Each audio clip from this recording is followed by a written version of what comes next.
Bienvenue dans le 56cast. Au programme cette semaine, on va parler de Popcorn Time, le pire cauchemar d'Hollywood, le Netflix du peer-to-peer. On va voir ce que ça donne. Il est mort, il est revenu, toute une histoire.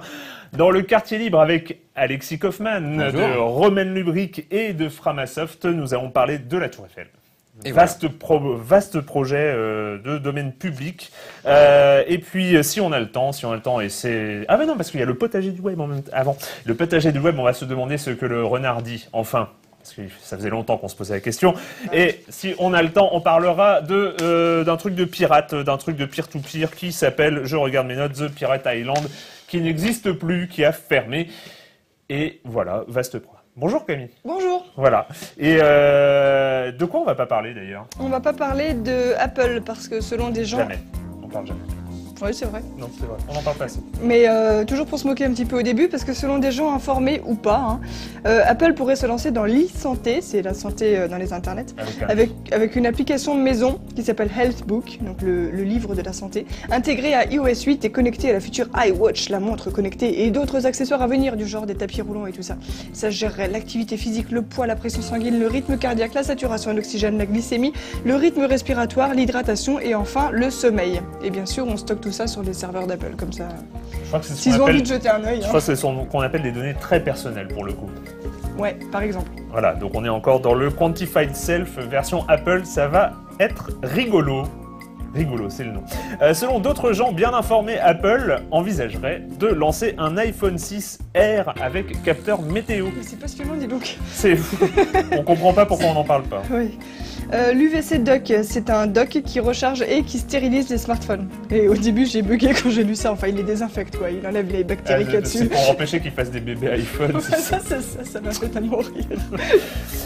Une bibliothèque de l'université d'Harvard va embaucher un wikipédien pendant 3 mois pour inciter les professeurs à enrichir l'encyclopédie. Ce qui est une belle initiative. Il y a eu ça au château de Versailles. Ouais, les wikipédiens en résidence, ça s'appelle. Une info, on vous la livre brute, telle qu'elle, vous l'analysez comme vous voulez, vous en faites l'interprétation que vous voulez, attention. Le Jawbone UP24 arrive le 26 mars en France. Voilà, j'ai lu et on sait pas ce que c'est. Non, mais ça m'intéresse pas de savoir ce que c'est, j'aime bien juste comme ça. Le Jawbone UP24. Et enfin, information, sans doute l'information de la semaine, dont on ne va pas parler, c'est con. Le record de résolution du Rubik's Cube a été battu par un robot. Oui, par un robot a été battu. Le record version robot. Pardon, alors j'ai refait. Le record de résolution du Rubik's Cube pour un robot a été battu par le Cube Stormer 3 qui est constitué de Lego et le score c'est 3 secondes et 253 millièmes. C'est tellement bien qu'on va regarder cette très longue vidéo.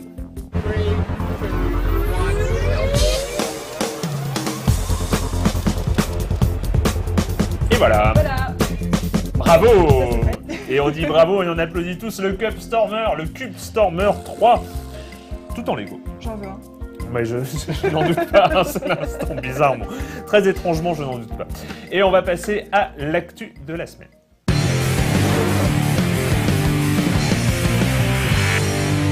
Il est arrivé fin février. Dans vos micro-ondes. Dans vos micros. Le popcorn. Ah, ça va. Ouais, c'est dur aujourd'hui. Il est arrivé fin février, c'était donc tout récent. Popcorn Time, selon ses développeurs, ce sont des développeurs, il n'a pris que quelques semaines à être développé. Des développeurs qui disent venir de Buenos Aires, donc en Argentine. Popcorn Time donc a débarqué et a beaucoup fait parler de lui au moment où il a débarqué parce que on le lance. C'est un logiciel donc qui se téléchargeait à l'URL getpopcornty.me. Voilà, ça faisait Popcorn Time. Et donc on a tout compris. On a tout compris. Je sens qu'elle va être mais hyper cohérente, très simple cette news. Bref, on lance Popcorn Time, on arrive dans quelque chose qui ressemble finalement à un lecteur de films en streaming, tout à fait légal parce qu'il est beau. Un Netflix, et on a les films les plus populaires. À gauche, les listes des catégories, films policiers, d'action, d'aventure, comédie, etc. C'est super bien fait, c'est très sobre. On a juste l'affiche, le film, la date, et on clique sur, par exemple, Le Loup de Wall Street ou Gravity. Et là, on a une belle fiche de présentation l'application. Et puis on a un gros bouton regarder, on clique sur regarder, on attend quelques secondes, le temps que ça se mette en cache, et le téléchargement et la vision se lancent. On a pu au préalable choisir la définition, 720p ou 1080p. On a pu voir aussi les sous-titres disponibles. L'application de rêve, une belle bibliothèque, tout ça. Alors, le problème, c'est l'abonnement mensuel. C'est le problème, parce qu'il n'y en a pas, c'est gratuit. Pourquoi? Parce que derrière Popcorn Time, je n'avais pas encore dit le nom de l'application, c'est le BitTorrent. C'est un? 3 fois, mais c'est pas bon. Bref. Oui, c'est pas facile. Hein. Mais donc en fait, c'est gratuit, c'est super, mais c'est illégal, c'est ça? C'est complètement illégal. En tout cas, non, ce n'est pas illégal parce que ce n'est qu'un logiciel. Surtout, il va taper sur 3 bases de données, une base de données de torrent, une base de données d'informations de films et une base de données d'affiches de films. Et une base de données de sous-titres aussi. Également. Voilà. Et donc, il va taper sur un beau répertoire de torrent qui s'appelle, je vais retrouver mes notes. Qui n'appartiennent pas à l'application et qui ne sont pas intégrés du tout. Qui n'est pas géré du tout par l'application. Ils font que mettre en relation des fichiers avec les autres. Quoi. Des mises en relation. Il se basait sur l'API du site YTS, qui est donc un site de torrent. Et donc c'est très très efficace, ça se lance tout de suite, c'est basé sur du peer-to-peer. Donc en fait on est sur un truc de BitTorrent en streaming. C'est juste ce qu'il fallait depuis le départ. C'est la conjonction des étoiles, de la lune, de la grande ours et de l'étoile polaire. C'est le truc qu'aurait dû faire l'offre légale depuis le départ. Et personne n'aurait jamais rien piraté, c'est ça? Voilà. Et alors les créateurs de Popcorn expliquent que eux, ils n'avaient pas le choix. En fait, ils ont fait l'outil, le service dont ils avaient besoin. Et en expliquant qu'en Argentine, ils disent prenez un film comme Marie à tout prix. Les services de streaming considèrent que c'est un film récent, alors que eux, ils l'expliquent. Ce film est assez vieux pour avoir le droit de vote. Donc c'est pour ça ils se sont dit ben non, on n'a pas le choix, il nous faut un service de streaming, un service cool, un service avec une belle interface et qui propose des films récents, sauf que l'offre légale ne suit pas et ils expliquent bien, selon eux, le piratage n'est pas un problème de personne, c'est un problème de service. Et eux ont offert un service de fait illégal, mais ils le disent parce qu'on n'avait pas le choix. Illégal, en fait, ils ont vérifié 4 fois juridiquement que ça ne l'était pas puisqu'ils étaient juste des intermédiaires, mais je crois que ça n'a pas suffi. Bah, c'est tout le problème avec le BitTorrent, notamment, parce que, par exemple, c'était la défense aussi de The Pirate Bay qui disait, bah oui, mais nous, on n'héberge pas les films, on héberge les torrents, les trackers. C'est une défense, on l'a vu, qui ça reste hypocrite et provocateur. Ça reste un petit peu... Même si c'est légal. Sauf qu'un logiciel, en soi, effectivement, n'est pas illégal, mais succès phénoménal de Popcorn qui était juste sorti en anglais, qui a été traduit en 32 langues par la communauté très très rapidement, vu qu'il était c'est en mode aussi, on l'a pas précisé, le logiciel libre. Mais au bout de quelques semaines, 14 mars, ils n'ont pas expliqué explicitement pourquoi, mais les développeurs ont jeté l'éponge. Alors ils le disent, ils le sous-entendent. Hein, alors ils le disent. Popcorn Time ferme aujourd'hui ses portes, pas parce que nous manquons d'énergie, d'implication ou d'alliés, mais parce que nous avons besoin de retrouver nos vies. Notre expérience nous a mis en première ligne face à des débats sans fin sur le piratage, face à des menaces judiciaires et face à toute une machinerie qui fait que nous nous sentons en danger en faisant ce que nous aimons. Ce n'est pas une bataille à laquelle nous voulons participer. Voilà, eux, ils ont fait ça par passion et en fait, vu que ça a eu un succès mondial, ils se sont un peu retrouvés avec Hollywood au cul, ce qui n'est jamais super intéressant. Quoi ? Ils sont naïfs ou ils font exprès ? On pensait pas que les gens ils allaient s'acharner contre nous comme ça. Nous on a fait le Netflix du piratage, l'arme ultime, tout le monde peut voir ce qu'il veut gratuitement. Et alors on comprend pas. Tout d'un coup tout le monde nous en veut. Il se passe des trucs. Oui, mais alors sauf que c'est un logiciel libre. Sauf que c'est un logiciel libre et que le logiciel libre est revenu à la vie évidemment, notamment par l'entremise d'un développeur du site de torrent YTS qui a relancé le projet sur GitHub. Mais quand tu dis ils sont naïfs, le truc c'est que, comment dire, ils ne tiraient aucun profit de ce logiciel. Ce logiciel est sans pub, ce logiciel est un logiciel libre. Ils savaient très bien ce qu'ils faisaient quand même.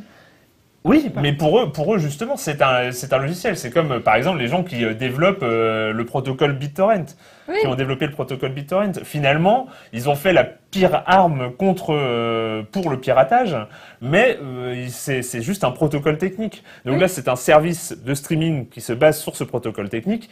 Il n'y a rien d'illégal en soi. Non, mais on est d'accord, mais c'est hypocrite. On peut l'interpréter comme ça, mais sans être faussement naïf, on peut aussi rappeler qu'il existe des films sous licence libre et des films du domaine public qu'on a tout à fait le droit de voir légalement. Exactement. Et ce qui est intéressant finalement dans ce Popcorn Time, c'est que c'est une offre, c'est un service, on va le prendre un service, qui est basé sur une offre illégale, certes, mais toute la réflexion, en fait, on a vu avec Netflix, par exemple, aux États-Unis, ils ont signé un accord avec le provider Comcast parce que Netflix utilise une bande passante monstrueuse tous les soirs aux États-Unis. 10% de la bande passante ou plus même d'internet. Et ils doivent passer des accords avec les fournisseurs d'accès qui sont maintenant en quasi monopole depuis le mariage Comcast Verizon, c'est ça où il y a eu, enfin, je ne sais plus. Non, c'est pas Verizon d'ailleurs, mais bref.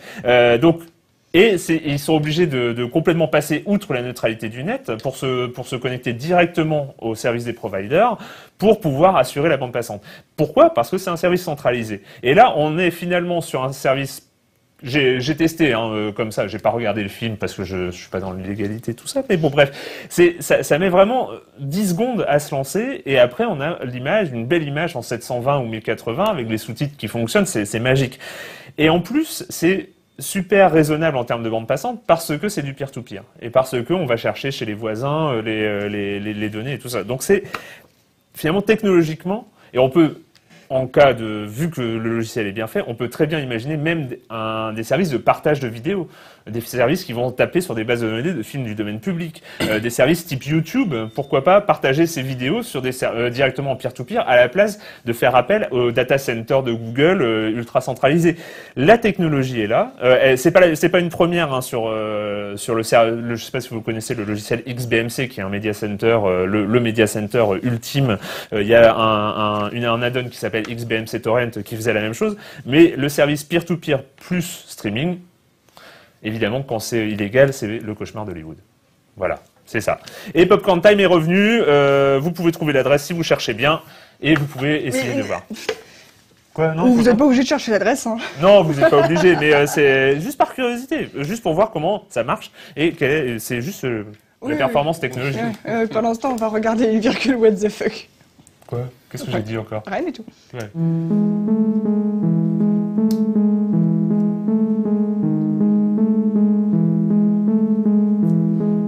Je suis persuadé qu'il y a une explication.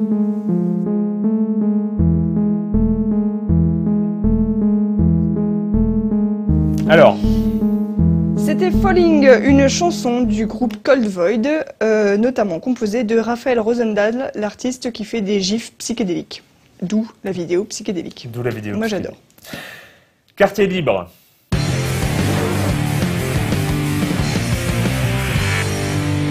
On va parler de mathématiques. Non ? J'ai vu une calculette. On va parler du calculateur du domaine public. Ceci était une introduction. T'es hyper en forme aujourd'hui avec des... J'ai été surpris. Oui, l'actu du mois, c'est le calculateur du domaine public. Et c'est important pour nous parce que nous, on n'arrête pas de se poser la question avec d'autres, quand est-ce que telle ou telle œuvre est, oui ou non, entrée dans le domaine public. C'est des calculs sans fin parfois alors ça dépend aussi des disciplines, etc. Là, on a un calculateur sur un site et ce qui est super intéressant, c'est que c'est à l'initiative du ministère de la Culture. Enfin, qui fait parfois des choses extrêmement intéressantes. Et en plus, en partenariat avec l'OCAF France, qui est une organisation à but non lucratif qui milite justement pour défendre et promouvoir la culture libre. Et donc, le ministère a mis des fonds pour payer un développeur pour qu'il développe une application sous licence libre.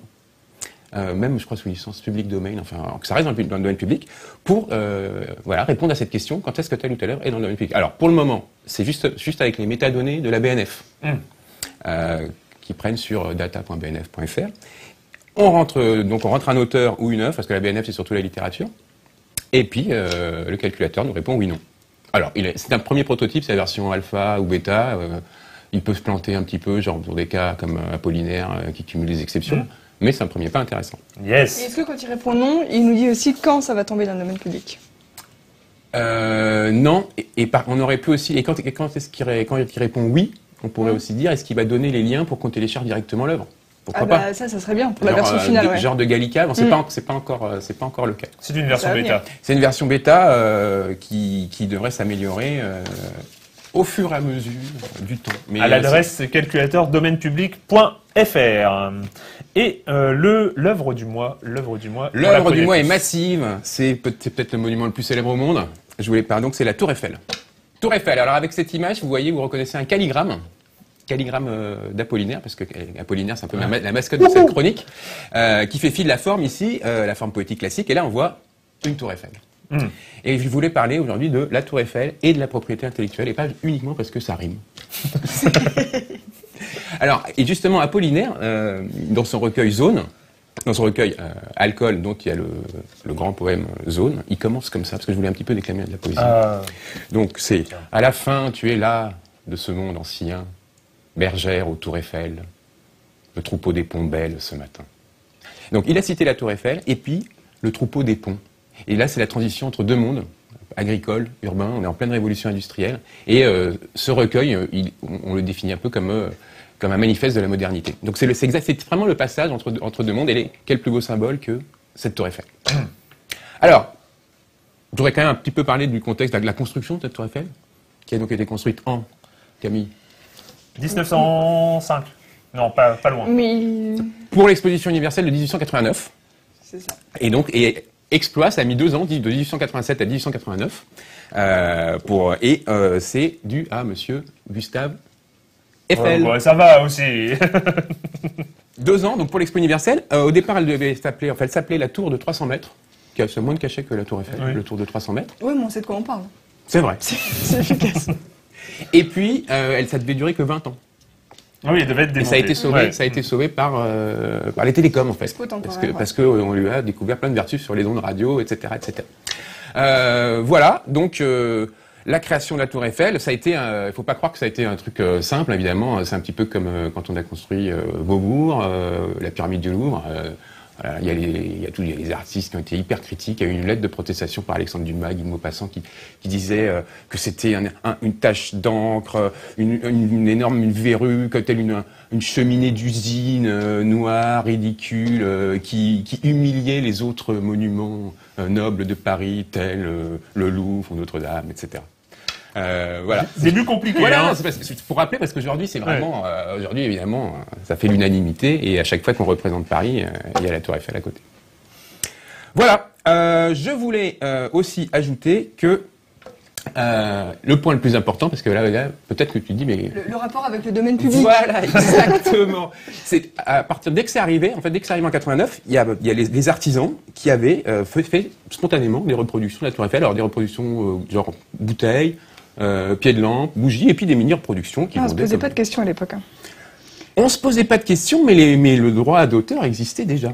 Et justement, le directeur du Printemps est allé voir M. Eiffel et lui a proposé un contrat d'exclusivité pour commercialiser et reproduire les tours Eiffel miniatures. Gustave Eiffel, il trouvait ça intéressant financièrement, mais tollé de tous les artisans qui avaient déjà pris place et vendaient plein de tours Eiffel, et ça marchait bien. Et il a renoncé, Gustave Eiffel, il a renoncé à ses droits d'auteur, et du coup, la tour Eiffel est entrée directement dans le domaine public. Dans le domaine public. Bon. Alors, ce qu'il y a, c'est que Gustave Eiffel était quelqu'un déjà d'assez fortuné, parce que c'était vraiment un grand architecte. C'est lui qui a fait l'armature métallique de la Statue de la Liberté, par exemple. J'aime bien mettre un peu de référence culturelle à chaque fois. Par exemple, il faut imaginer que on a fait une estimation. Il y a eu depuis son origine 5 milliards de cartes postales de la Tour Eiffel ont dû être vendues. Donc c'est un manque à gagner, un grand manque à gagner. Mais il y a aussi, évidemment, il se faisait sur la vente de billets qui représente une source de revenus non négligeable. Voilà, donc, direct dans le domaine public, et ça c'est génial parce que Gustave Eiffel, il est mort en 1923. On aurait dû attendre le 1er janvier 1994 pour pouvoir avoir le droit de reproduire la Tour Eiffel, et non, tout de suite, on a eu le droit. Et comme on a eu le droit de la reproduire, et bien, conséquence... On la reproduit. On la reproduit, et pas qu'un peu. Alors ça c'est le Pinterest spécialement dédié aux reproductions de la Tour Eiffel, l'article de Wikipédia spécialement dédié aux répliques et aux imitations. Ça c'est en Chine. Ici, je crois que c'est à Paris, Texas. J'adore que ce soit à Paris, Texas, référence à Wim Wenders. Au Liban, je crois. À Las Vegas, évidemment. Bien sûr. Là, j'en sais rien, on donnera les liens. Je crois que là, c'est à Singapour. Il y en a vraiment plus que ce que je pensais, c'est dingue. Ouais. En Birmanie. Et puis je vous ai passé une chanson d'époque avec la voix très très raffinée qu'on reconnaît de ce moment de la chanson, et où le refrain c'est « Oh Daniel mon cher Daniel, oh Daniel mon cher Daniel, qu'est-ce qu'elle est belle la Tour Eiffel ». Alors ça c'est le Tour Eiffel, et puis la dernière image, voilà, ça c'est intéressant, c'est qu'on a des répliques 3D maintenant. Pour les imprimantes 3D. Exactement. Yes. Donc si vous avez votre petite imprimante 3D, vous allez sur une petite Tour Eiffel bleue en plastique. Elle est évidemment sous licence libre, et puis vous pouvez la reproduire. C'est du meilleur goût. C'est du meilleur goût. Une Tour Eiffel en plastique bleu sur la cheminée, c'est top. moi, je trouve ça plutôt sympa. Et ce qu'il y a, c'est aussi sympa de savoir que tout le monde peut aujourd'hui la reproduire. C'est beau. Voilà, donc des vingtaines et des vingtaines de... Il y a les reproductions exactes en miniature, il y a plutôt des imitations. Ce que j'aime bien aussi, j'aime bien aussi historiquement, c'est que l'Angleterre a voulu reproduire... Je regarde l'horloge et je suis en train de rire malade. Alors, sachez que l'Angleterre a voulu faire de même, parce qu'elle était jalouse de la France, mais qu'elle n'a pas réussi. Parce qu'en fait, tous les dépôts de dossiers qu'ils ont reçus, ça ressemblait trop à la Tour Eiffel. Voilà. Nah. Donc, et après, donc... Dans le cinéma. Ouais, dans le cinéma. Voilà, dans les droits de reproduire, ça s'est aussi manifesté dans les arts. Et je voulais commencer par ce petit court-métrage que l'on doit aux Frères Lumière, 1897. Là, donc, c'est un reportage sur la Tour Eiffel et sur la Tour Eiffel. Vous avez compris la subtilité parce qu'on y est. En face, on voit le beau palais de Trocadéro qui a été détruit malheureusement, qui a été remplacé par le palais de Chaillot. Bon, ça, c'est comme ça, c'est l'histoire. On est vraiment au début du cinématographe qui a été inventé en 1895. Là, on est en 1897. C'est le premier film de la Tour Eiffel. Et ensuite, il y en a eu des centaines et des centaines d'autres. Je veux dire, à chaque fois que les Américains représentent Paris, ils sont obligés soit d'être dessus, soit de la montrer à la Tour Eiffel. Bah, évidemment. Voilà. On les comprend. Et évidemment, c'est un film du domaine public, ça va de soi.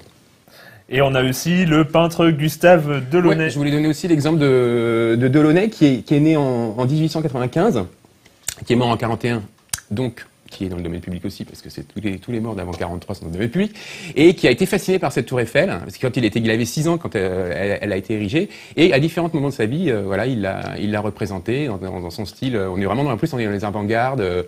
C'est la couleur et les contrastes qui dessinent la forme et non pas la ligne. C'est le cubisme orphique ici. Le cubisme orphique et non pas le cubisme scientifique. Et qui a fait, pourquoi Orphée? Parce que poème d'Apollinaire, qui était aussi critique d'art et qui a, dans un texte célèbre, défini différentes sortes de cubisme. Et là, c'était le cubisme orphique. Okay. Merci. Donc, Delaunay, merci Alexis. Donc voilà. Je réécouterai l'émission pour être bien sûr. Autre point, alors là on va moins sourire, ouais. Un point tragique. Nous sommes en 1912 et un inventeur fou, Franz Reichelt. On est à l'époque de la conquête de l'air aussi, la révolution de la conquête de l'air. Donc tout le monde veut voler, etc. Et Franz Reichelt, qui est un petit entrepreneur, a une invention. Il la dépose à l'office des brevets. Il est sûr que ça va marcher.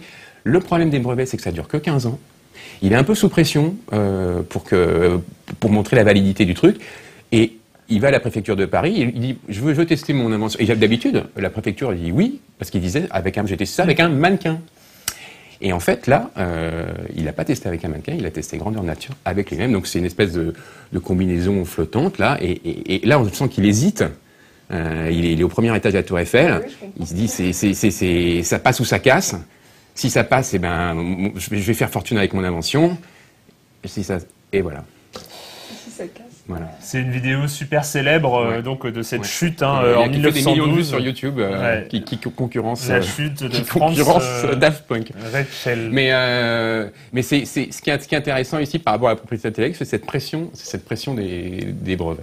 Et donc on avait le droit de faire tout ce qu'on voulait avec la Tour Eiffel, en tout cas jusqu'à récemment, parce que la Tour Eiffel la nuit est devenu un souci. Voilà, la Tour Eiffel, c'est domaine public le jour et c'est droit d'auteur la nuit.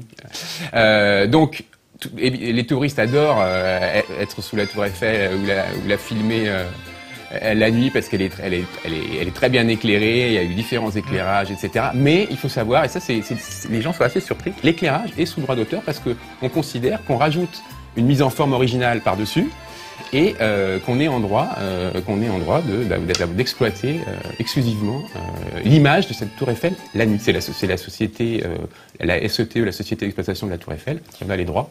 Et les gens savent pas, en fait, on n'a pas le droit de photographier la tour Eiffel la nuit. Enfin, bon, il y a une tolérance si on garde les photos pour soi. Voilà. Si jamais on n'en fait pas commerce, c'est que non, même si on le met sur les réseaux sociaux, mais qu'on n'en fait pas commerce, c'est toléré. C'est toléré, mais en fait, on n'a pas le droit. Ce qu'on appelle la liberté de panorama, ça pose énormément de problèmes à Wikipédia, par exemple.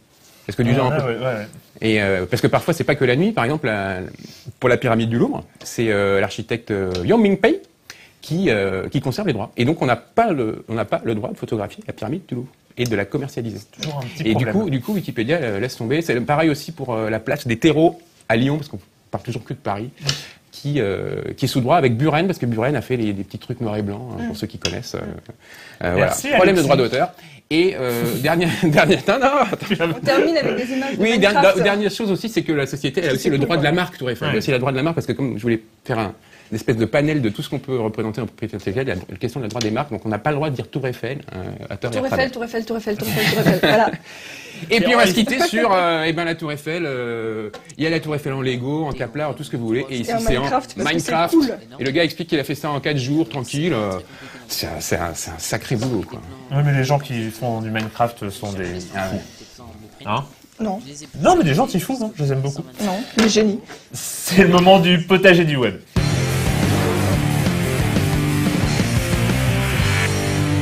Bon, alors j'ai une question.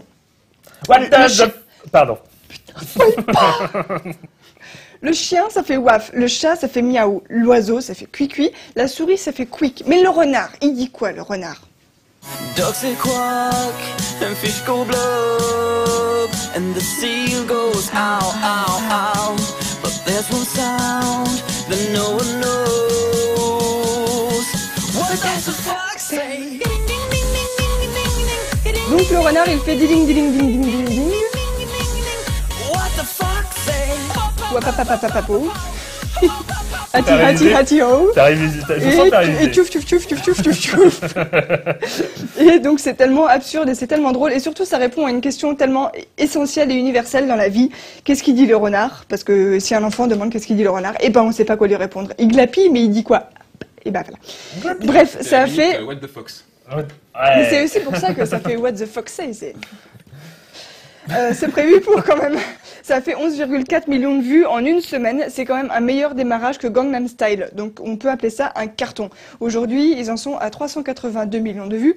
Et c'était tout de même la vidéo la plus vue de 2013 sur YouTube, devant la version armée du Harlem Shake, qui était vachement bien. Qui était très bien par ailleurs. C'est un clip sorti le 3 septembre 2013 et ce n'est même pas un vrai groupe au départ, c'est en fait un duo humoristique norvégien. Il s'appelle Vegard et Bård Ylvisåker. Et on peut appeler par leur petit nom Ylvis. Voilà, ils se sont donc résumés en Ylvis. Ils ont un talk show en Norvège depuis 2011 et ils ont sorti plusieurs clips musicaux délirants et assez ironiques, mais que pas grand monde ne connaissait en dehors de Norvège à l'époque. Par exemple, moi personnellement j'aime beaucoup Stonehenge, où ils se demandent à quoi sert ce monument et pourquoi, c'est quoi le deal avec Stonehenge. What's the deal with Stonehenge? What's the deal? What's the deal? What's the deal? You should Pourquoi les mecs ils ont fait ça? when you made this fucking C'est génial. Sachant, en plus, ce qui est fou avec Ylvis, c'est que leurs clips, leurs productions sont super bien produites. Mais oui.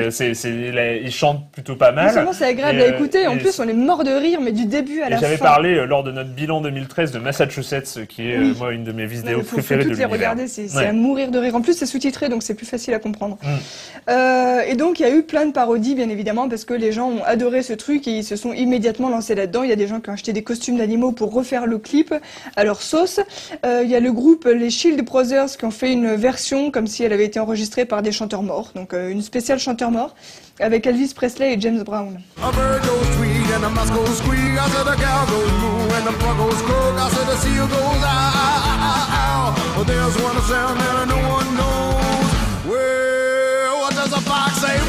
on a la version ensuite la version de James Brown.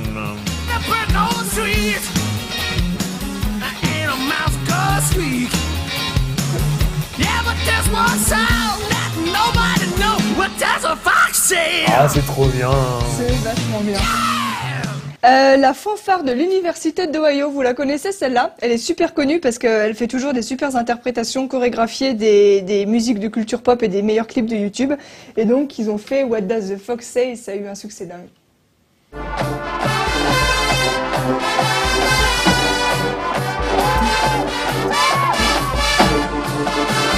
ouais, ils sont bien quand même. Ah oui, ils sont bien, je les aime. Avec la chorégraphie, trop bien, trop bien, trop bien. Et ça dure 5 ou 6 minutes, c'est génial du début à la fin. Et alors en fait, ça a eu, on peut penser que c'est à cause du succès qu'ils ont fait ça, mais ils l'avaient prévu dès le début. Il y a même un livre pour enfants, et je crois que, enfin, j'aimerais bien l'avoir. Il a dû être réimprimé 6 fois tellement il a eu du succès. Ils ont demandé à un illustrateur d'illustrer. Il y a des images qui passent, d'illustrer les paroles de la chanson. Et du coup, c'est très joli parce que c'est totalement une chanson pour enfants. C'est un livre officiel, ouais, le livre officiel, ouais. Et voilà, conséquence fâcheuse de tout ce buzz. J'aime bien employer ce mot alors qu'il est interdit. Le 18 octobre 2013, quelques magasins de costumes ont annoncé qu'ils avaient fait une petite étude et que selon les ventes d'Amazon et des magasins de déguisement principaux aux États-Unis, il y avait eu une augmentation de 40% des ventes de costumes de renard pour Halloween. Le renard est devenu hype. Exactement. Bon, alors j'ai une question maintenant. En vrai, il fait quoi le renard? Eh ben, on va quand même répondre parce que c'est important. Il fait plein de cris selon la situation, mais en gros, il fait ça. Ah non, mais non. Je veux dire, il fait pas... Non, il y a des petites émissions scientifiques qui ont montré tous les cris différents qu'il faisait selon la situation, et mon préféré, c'est quand ils se battent, et notamment quand les renardos se battent, on dit qu'ils font du geckering. Oh. Tiens, ça c'est mieux. C'est trop chou. So cute. J'en veux. Si on avait eu le temps, on aurait parlé de The Pirate Island, qui, comme son nom l'indique, est un site de Strasbourg, qui est fermé. Le site de Strasbourg qui a fermé parce que donc c'était un site un peu façon T411, un autre site, c'est un site de torrent fermé avec une gestion des ratios upload-download, et on pouvait payer pour passer outre ce ratio où ils se Du coup, ils se sont fait du fric. Du coup, ils se sont fait du fric. Du coup, ils se sont fait fermer. Du coup, ils se sont fait fermer et du coup, ils vont avoir des soucis avec la justice. Et en plus, les données personnelles de tous les internautes qui s'en servaient, soit 50 000 personnes, ont fuité dans la nature du web. Donc, ils ont tout gagné, quoi. Les mecs sont super sérieux, ça fait plaisir. Et pour conclure, comme chaque semaine, c'est les poils.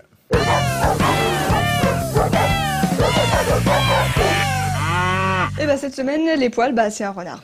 C'est un mec... cohérence éditoriale. C'est un mec qui s'appelle Fox Albiazul sur YouTube, qui habite en Arkansas et qui est un renard. La classe. Ouais. Moi aussi, je suis un renard. Et son renard, on dirait un gros chat. Oh yes. Et là, je me mets sur le dos, les pattes en l'air. J'ai l'air con, mais c'est trop mignon. C'est Roxy Rookie. Oh, trop bien. C'est ça, What Does the Fox?